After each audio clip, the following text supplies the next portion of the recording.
va demander à quelqu'un comment tu t'appelles, vous pouvez dire Kak Tibia Zavut.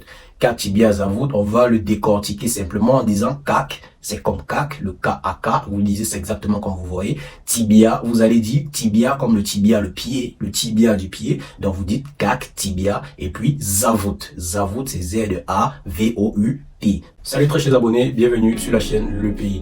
Alors après avoir, plutôt la réussite de certaines de nos vidéos qui parlaient de comment apprendre le russe et de, comment dirais-je, les techniques pour pouvoir maîtriser la langue russe, il y a eu plusieurs personnes qui nous ont contactés et nous ont fait savoir qu'ils aimeraient bien, par notre canal, essayer également d'apprendre le russe. Alors nous avons lancé cette nouvelle rubrique qui est apprendre le russe. Comment apprendre le russe plus facilement? Parce que comme on le dit dans la vie, la réussite passe par beaucoup de raccourcis. Donc après que quelqu'un a pu trouver un certain chemin, et vous pouvez bien évidemment par ces chemins passer pour pouvoir simplement et facilement comprendre et apprendre le russe. Je prends par exemple les cas simples. Vous allez demander à quelqu'un comment tu t'appelles, vous pouvez dire Kak Tibia Zavut.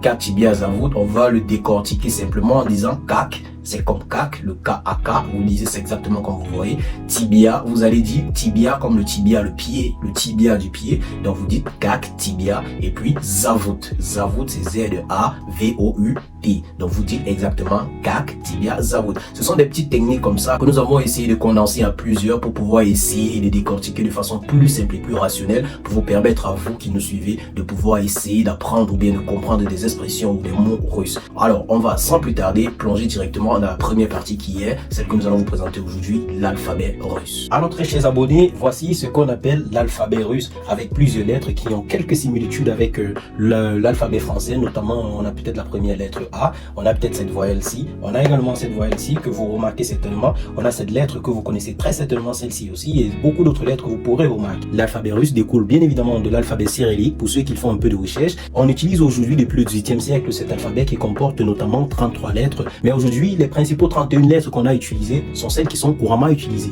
Alors on va commencer sans plus tarder par la lettre A. Ça c'est la lettre A qui est comme en français la lettre A. Ici c'est le B.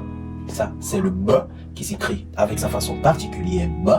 Ici c'est le V. Le V qui est tout simplement le B en français mais se lit V en russe. Ici c'est le G, la lettre G qui est tout simplement une certaine forme de dessin. Bon, vous allez m'excuser, j'ai pas vraiment d'explication ici. C'est un alphabet, c'est l'alphabet russe. Alors ici, c'est la lettre D. La lettre D. Pour dire par exemple Doma. Ici, on va continuer avec la lettre Y. La lettre Y. Vous remarquez certainement, c'est la lettre E en français, mais ça se lit ici Y. On continue avec la lettre G. La lettre G. Donc c'est comme le J apostrophe en français. Ici, bien sûr, comme le dessin l'indique, c'est exactement comme en français Z. La lettre Z. Ici, c'est un peu spectaculaire parce que ça se voit U, sauf que ça se lit I. Ça se lit I. Ici, vous avez le I-krakaya qui est utilisé dans beaucoup de mots de façon spéciale, si on peut dire ça ainsi. Donc ça, c'est le I-krakaya. I-krakaya. Ici, c'est le I-krakaya. Bien évidemment, sans surprise, sans aucune surprise et sans aucun suspense, ça c'est la lettre K. Ici c'est L, la lettre L. Ceci c'est la lettre M, qui bien évidemment ne surprend pas beaucoup de monde parce qu'également il y a la forme un peu, comment on va dire ça, la forme dessinée du M. Ça c'est la lettre M.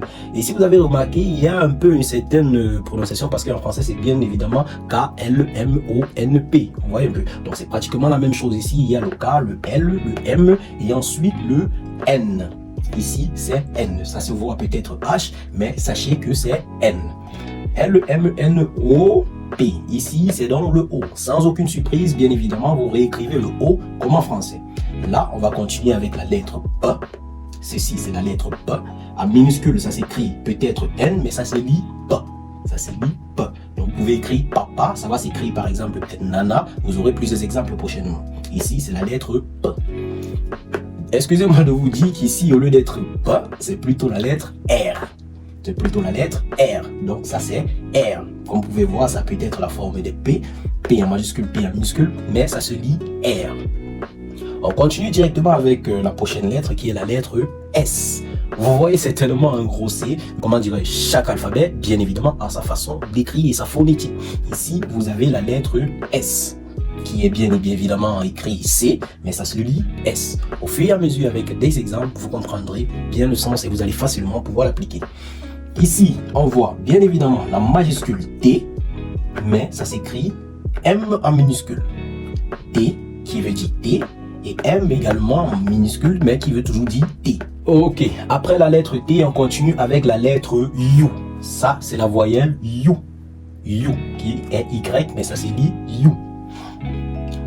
Ici, on a la lettre F. La même manière en majuscule, la même manière en minuscule.